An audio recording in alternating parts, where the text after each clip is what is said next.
Philippine News, newscast for January 11 to January 17, 2013. Good day to everyone. Magandang araw po sa inyong lahat and welcome to the website of Philippine News. These are our stories for the day. Fugitive now in custody as the trial of June Veronica is set on January 28. A fugitive for more than 2 decades, Emiliano Veronica Jr., age 68, is now in official custody. The Federal Bureau of Investigation arrested the former president and chief executive officer of Grand Wilshire Group of Companies last November 27, 2012 in California. The court has appointed Deputy Federal Public Defender Mariah Radin as his lawyer.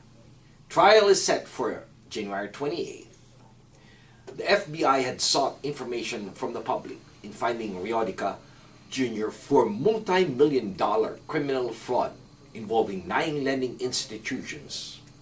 In March of 1995, federal prosecutors had unsealed a 51-count indictment originally filed in federal court in Los Angeles in February of 1994, charging Veronica and Danilo De Castro, then 48, former GWG inventory manager, with defrauding various banks and savings and loan associations that had extended credit lines to GWG totaling over $300 million.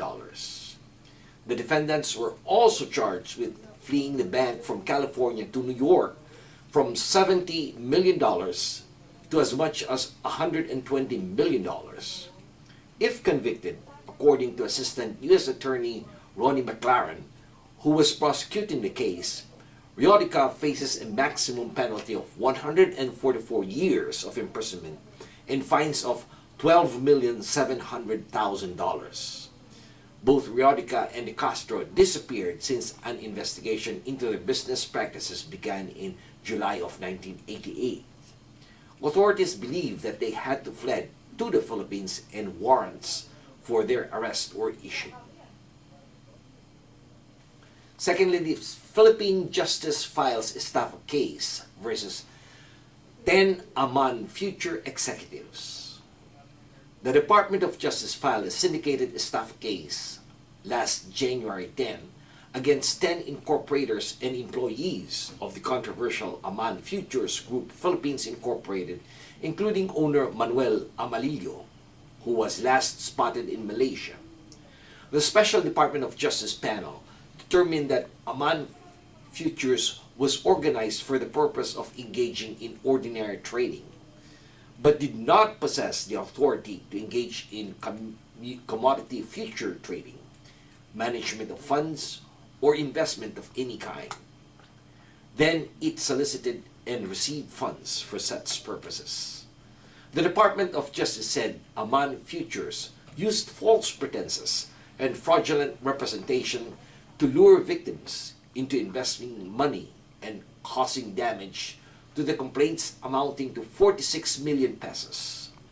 The complainants in the case said that they invested 26 million pesos in the controversial firm, which was said to have duped some 15,000 investors from Mindanao and Visayas and divested from them around 12 million pesos.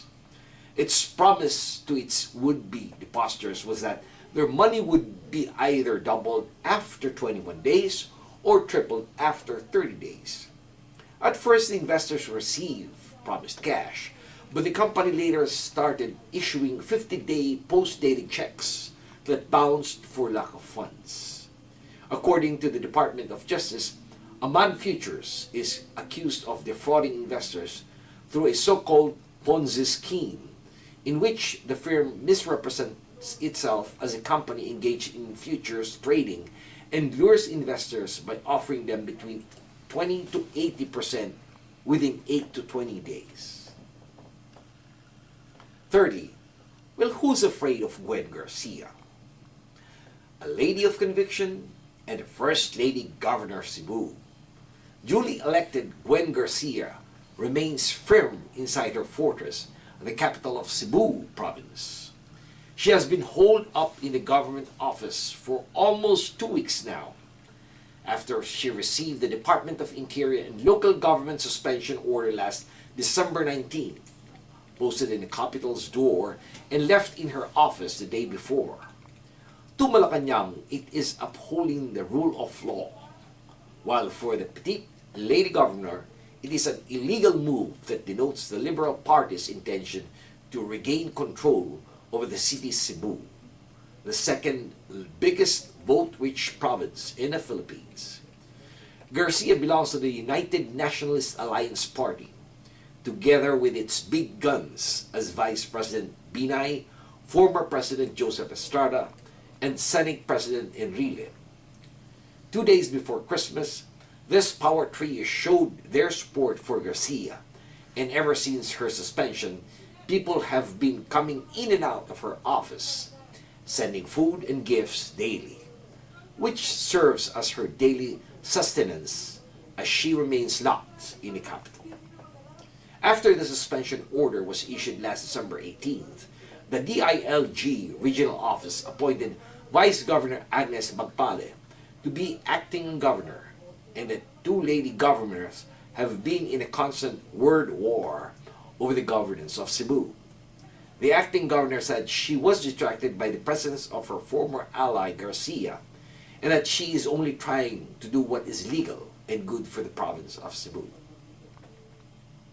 And fourth, we have a trailblazing journalist, Tita Joso Gillespie, dies after a heart attack. Teresita, or Tita, known to many, Joso Gillespie, a longtime editor at Newsweek magazine, died December 18 at the Peninsula Regional Medical Center in Salisbury, Maryland, after suffering complications following a heart attack weeks prior. She was 70 years of age and is survived by her husband of 42 years, Brett Gillespie, a retired naval officer. Ms. Gillespie was a trailblazer, particularly in the field of magazine editing. In its June 2000 issue, Filipinas magazine gave Ms. Gillespie an Achievement Award for being the first Filipina to serve as Newsweek's general editor, noting Gillespie's belonged to a short list of top caliber Filipino journalists who have increased influence in the international print media. She took the role of a pioneering Filipina editor in the U.S. seriously, speaking about her experiences at seminars and mentoring several Asian American journalists, including her nephew, John Joso, who went on to become a managing editor of Rolling Stones magazine and Martha Stewart Living magazine. And this has been your weekly news in review. This news has been brought to you by the premier Filipino-American newspaper here in the United States, the Philippine News.